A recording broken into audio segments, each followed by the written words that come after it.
Fala galera, beleza? Thomas aqui de volta e, bom, nesse vídeo eu vou contar para vocês alguns significados que tem na história do Infinite House, a primeira parte. Eu disse que eu ia contar, calma, eu tô mexendo aqui no microfone porque eu não sei se dá para me escutar ali, né? E, bom, eu vou contar para vocês aqui o significado de algumas coisas da primeira parte do Infinite House, porque como eu contei para vocês, é uma história complexa, né? É uma história que exige um pouco mais de cabeça para você poder entender algumas coisas.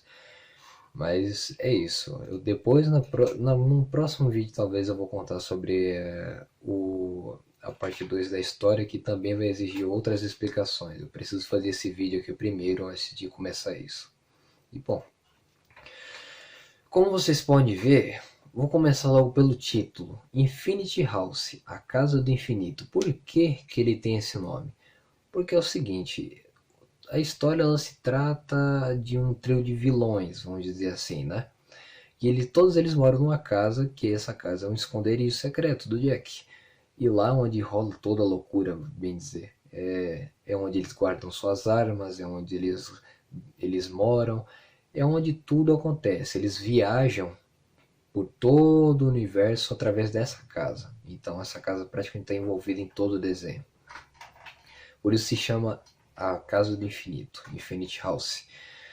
E, bom, porque os personagens têm que ser logo um gnomo, um palhaço e uma garota filha do bicho papão, né? Vocês notam que já que se tratam de vilões, isso talvez não sei se algumas pessoas vão interpretar isso com uma coisa um pouco mais adulta, tipo palhaço mesmo, que é o mais criticado, que falam que você tá fazendo com a imagem de um palhaço, e palhaço simboliza aquela coisa chata, né, de matador de polícia, não sei o que, mas não tem nada a ver, é apenas a aparência deles normal mesmo.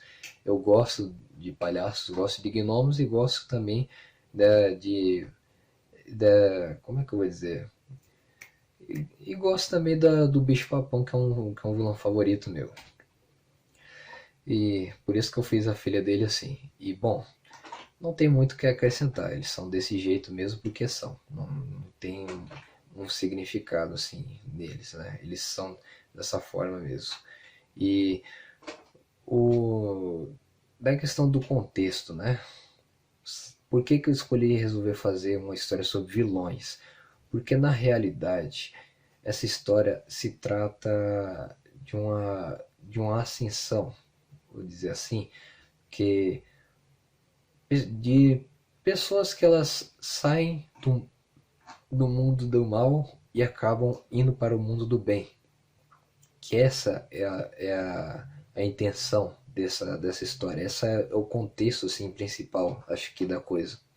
Você aprender que o certo é certo, o errado é errado. No caso aqui, os vilões, os personagens de início, na primeira temporada, eles fazem o errado a todo momento. Eles têm que fazer merda nesse desenho. O tempo inteiro, do começo ao fim, na primeira temporada. Para depois, na segunda, vir uma espécie de ascensão. E depois, né, se desenvolver de outra forma que eu vou também criar. É porque tem que passar essa mensagem. E também para poder chamar um pouco a atenção. Acho que jovem também tem dessas, né, de querer ver. Se você for parar pra ver, né, a grande parte dos jovens de hoje em dia, eles gostam de personagens que fazem merda pra caralho, né, isso é incrível, um negócio desse. Mas aí a intenção principal é essa mesmo, não só trazer entretenimento pro jovem, mas para poder passar uma mensagem, né, do que eles estão fazendo de errado, que eles vão ter que fazer para poder mudar essa coisa, né.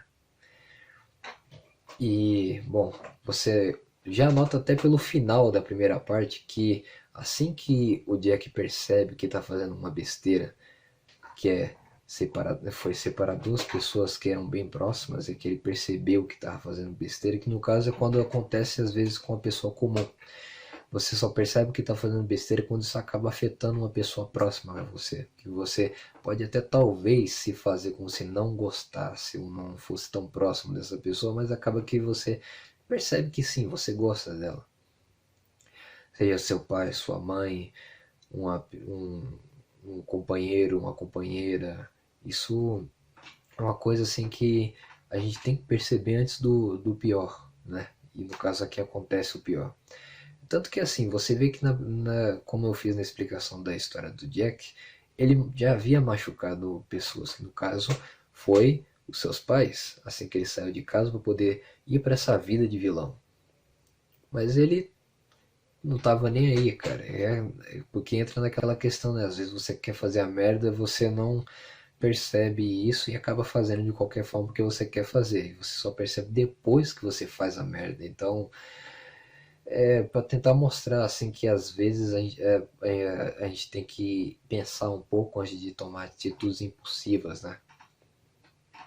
Assim como também tem no significado da história do TH, né? Ele é um cara rebelde que depois ele acaba se tornando um vilão. E depois ele enxerga que ele talvez não seja um vilão por causa da Amy. Porque é aquilo, às vezes talvez você não compreenda o que você sinta, ou sei lá, e enxerga em você um tipo de padrão, não sei, vamos dizer assim, um padrão tipo, as pessoas me veem dessa forma, então eu sou assim. Mas talvez não, cara. Talvez você seja uma pessoa diferente disso. Para isso existe o desenvolvimento pessoal seu. Você tem que parar para pensar quem você é. Se pergunte quem eu sou. No caso do TH, você note até que ele usou a máscara de outra pessoa para poder ser alguém. Ele não tinha sua própria máscara. Então ele teve que usar a máscara do seu pai barra irmão e acabou tomando essa personalidade para si, né?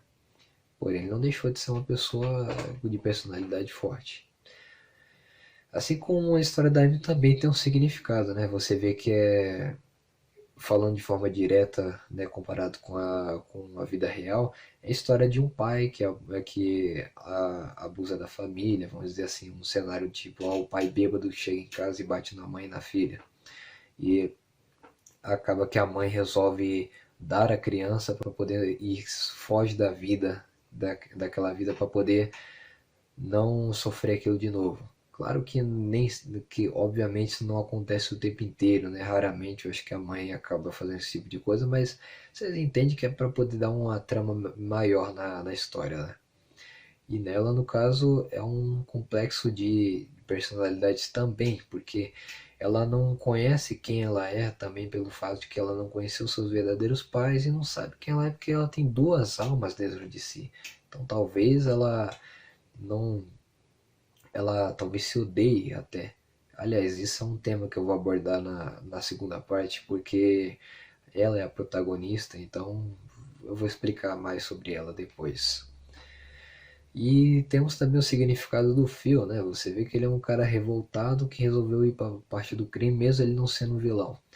E aí que entra naquela filosofia que tem, né? Que tipo, a filosofia que fala que o homem nasce ruim e a filosofia que fala que a sociedade o torna ruim. No caso aí temos as duas partes. Porque eu acredito que na real mesmo, eu acho que ambos estão certos. Tem caras que nascem ruins mesmo e tem pessoas que, por revolta, né, acabam que tem uma mente um pouco mais fraca, elas se tornam ruins, porque é isso que acontece, cara. Tipo, não dá pra dizer que esse cara que se tornou ruim, ele vai ser ruim pra sempre, né? Porque afinal de contas ele já foi uma pessoa boa. Talvez ele se arrependa depois e volte pra isso. Mas também não dá pra dizer que o cara ruim, ele vai ser ruim pra vida inteira dele. Eu acho, né? Pelo menos eu acho que existem pessoas que, pelo menos até certo ponto, elas enxergam que estão fazendo besteira, né? A intenção, pelo menos, do desenho é mostrar isso, mostrar que talvez ela esteja fazendo uma coisa que ela deva mudar. E, bom, essa é o significado, pelo menos, da base dessa história, do Infinite House, a Casa de Infinito. Porque como eu falei, né? Vocês notam que é uma história assim que talvez não tenha tanto entretenimento porque eu contei tudo bem a seco. Eu contei a história direto porque eu queria apenas que vocês conhecessem o resumão da história. Mas talvez, se vocês quiserem, não sei, que eu conte em partes, porque como eu falei para vocês, vai se dividir em temporadas. No caso, vão ter episódios dessas histórias, né? Aí eu vou contando para vocês, de repente, não sei como é que vai fazer. Bom, enfim, pessoal, é isso. Espero que vocês tenham gostado, né? E comenta aqui embaixo, deixa um comentário aí do que você achou toda essa explicação, dessa história. E aguardo para a próxima parte 2 para a gente poder ver mais um novo lado da história, viu? Valeu!